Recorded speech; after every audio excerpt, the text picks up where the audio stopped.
तो भाई लोग, क्या हालचाल यार। तो आज हम बात करेंगे गाचियाकुता के एपिसोड नंबर 23 की। और हाँ, इसका सिर्फ एक ही एपिसोड बचा है जो कि अगले वीक आने वाला है और यहीं पे ये सीजन खत्म हो जाएगा। खैर, अगर आप पिछले एपिसोड को मिस कर दिए हो तो मेरे चैनल पे वीडियोस पड़ी हैं, आप उनको जाकर देख सकते हो। तो चलो एपिसोड नंबर 23 की तरफ बढ़ते हैं। तो अब तक हमने देखा था कि क्लीनर्स उस खतरनाक ट्रैश बीस्ट को तोड़ देते हैं और जैसे ही उसका कोर टूटता है पूरा ट्रैश बीस्ट नीचे गिरने लगता है। पर हमारे क्लीनर्स स्मार्ट होते हैं, सब लोग गीता पर बैठकर आराम से नीचे उतर आते हैं। थोड़ी ही देर में टैम्सी और बाकी क्लीनर्स भी वहाँ पहुँच जाते हैं और टैम्सी हैरान होकर बोलता है कि मुझे अब भी यकीन नहीं हो रहा है, रेडर सच में एक इतने बड़े ट्रैश बीस्ट पर बैठकर ऊपर जाने वाले थे। और ये सुनते ही डेलमन का पारा बिल्कुल हाई हो जाता है, क्योंकि अब रेडर सिर्फ हमला ही नहीं कर रहे हैं, वो ट्रैश बीस्ट भी बनाना सीख चुके हैं। अब यहाँ पे टैम्सी सवाल पूछने लगता है। वो पूछता है कि उन्होंने ट्रैश बीस्ट कैसे बनाया और ऐसे कितने ट्रैश बीस्ट उनके पास हैं। तभी गीता बोलती है कि वो बताती है कि उसने सब सुना था कि जॉर्डेल वॉचमैन सीरीज की एंट्री बनाने की कोशिश कर रहा था, लेकिन वो फेल हो गया और वही फेल्ड इंस्ट्रूमेंट ट्रैश बीस्ट में बदल गया। लेकिन सबसे बड़ा सवाल अब भी बाकी है कि जॉर्डेल को पूरी वॉचमैन सीरीज चाहिए ही क्यों। और तभी टैम्सी साफ बोलता है कि अब से रेडर्स पर कड़ी नज़र रखनी होगी, वरना भविष्य में और भी ट्रैश बीस्ट बनेंगे। फिर हमें सीन दिखाया जाता है 2 दिन बाद का, जहां हम देखते हैं एंजिन, डेलमन और रूडो को जो शॉपिंग करने आए हैं, क्योंकि जनका इस लड़ाई में सबसे ज़्यादा घायल हुआ था और वो अब भी हॉस्पिटल में पड़ा हुआ है। रूडो चाहता है कि वो उसे गेट वेल सून बोले, लेकिन फिर हमें एक ट्विस्ट पता चलता है कि स्पीयर में बीमार आदमी को फूल देना एक परंपरा होता है, लेकिन ऐसा ग्राउंड में नहीं कर सकते हैं। फिर डेलमन बताता है कि ग्राउंड पे फूल उगाना बहुत ही मुश्किल है और जो फूल मिलते हैं वो उसने अपने पसंदीदा पत्नी के लिए, जो कि मर चुकी है, उसके लिए उगाए थे। देन वो फूल देने से मना कर देता है, लेकिन रूडो का आइडिया उसको पसंद आता है और वो सब नकली लेकिन बिल्कुल असली दिखने जैसे वाले फूल खरीद लेते हैं। फिर वो हॉस्पिटल में जाते हैं और हॉस्पिटल में जाके पता लगता है कि जैबर ने जो जहर दिया था उसकी वजह से जनका की हालत काफ़ी बिगड़ गई थी, जहाँ पे एलिसिया की हीलिंग पावर भी उसे पूरी तरह ठीक नहीं कर पाई, क्योंकि किसी को पता ही नहीं था कि वो जहर किस टाइप का था। देन वहाँ पे फोलो कहता है कि जहर जानलेवा नहीं था, लेकिन लड़ाई तो जनका हार ही गया।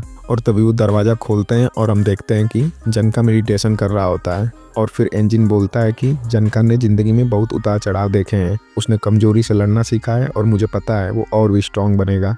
तभी एंजिन के चोकर पर कॉल आती है, जहाँ हमें ये पता लगता है कि कैनवास टाउन से कोई जनका से माफ़ी मांगने आया है और ये होते हैं मेयर और रेमलिन। और फिर रेमलिन बताती है कि उसने जनका पर गलत स्पेल ड्रॉ कर दिया था। वो जनका से हाथ उठाने को कहती है और जनका जैसे ही हाथ उठाता है उसका हाथ फूलकर 2.5 किलो का हो जाता है और फिर फुस हवा निकल जाती है। रेमलिन काफ़ी शर्मिंदा होकर माफ़ी मांगती है, लेकिन तभी जनका ज़ोर ज़ोर से हंसने लगता है और वो कहता है कि स्पेल्स इंश्योरेंस की तरह होते हैं, मैं लड़ाई में उन पर भरोसा नहीं करता, मैं हारा क्योंकि मैं कमज़ोर था। और यार, इस मोमेंट पे जो लोग जनका को जानते हैं उन्हें पता है कि जनका हंस नहीं रहा था, बल्कि वो अंदर ही अंदर काफ़ी सैड होता है, क्योंकि उसे लगता था कि वो काफ़ी स्ट्रांग हो गया है, लेकिन है तो वो कमज़ोर ही। खैर, और जनका की ये बातें सुनकर रूडो अंदर तक हिल जाता है। देन जनका रूडो से कहता है कि मुझ पर दया मत दिखाओ, जब तक मैं स्ट्रांग बन सकता हूँ तब तक सब ठीक है। देन फिर रूडो मुस्कुराता है, लेकिन अपनी गंदी स्माइल की वजह से दोनों में बहस हो जाती है। तभी एंजिन बताता है कि रेडर्स हमें रास्ते से हटा नहीं पाए, लेकिन वो आगे भी ट्रैश बीस्ट बनाएंगे। फिर जनका साफ साफ कहता है, मेरा फोकस सिर्फ स्ट्रांग बनना है और ट्रेनर होने के नाते रूडो को भी यही सिखाना मेरी जिम्मेदारी है। एंड देन वो एंजिन की तरफ देखता है, लेकिन एंजिन सो चुका होता है। फिर सीन शिफ्ट होता है रेडर्स की तरफ, जहाँ दूसरी तरफ बुंदुस और जॉर्डल आपस में बात कर रहे होते हैं। बुंदुस पूछता है कि प्लान फेल कैसे हो गया। देन जॉर्डल मुस्कुराता है और बोलता है कि नहीं, एक्सपेरिमेंट सक्सेसफुल था। और वो बताता है कि उसका असली मकसद था, क्या कोई बॉर्डर क्रॉस करके जिंदा लौट सकता है। जॉर्डल बताता है कि उसके पास पहले से ही एक और भी ज़्यादा स्ट्रॉन्ग ट्रैश बीस्ट है।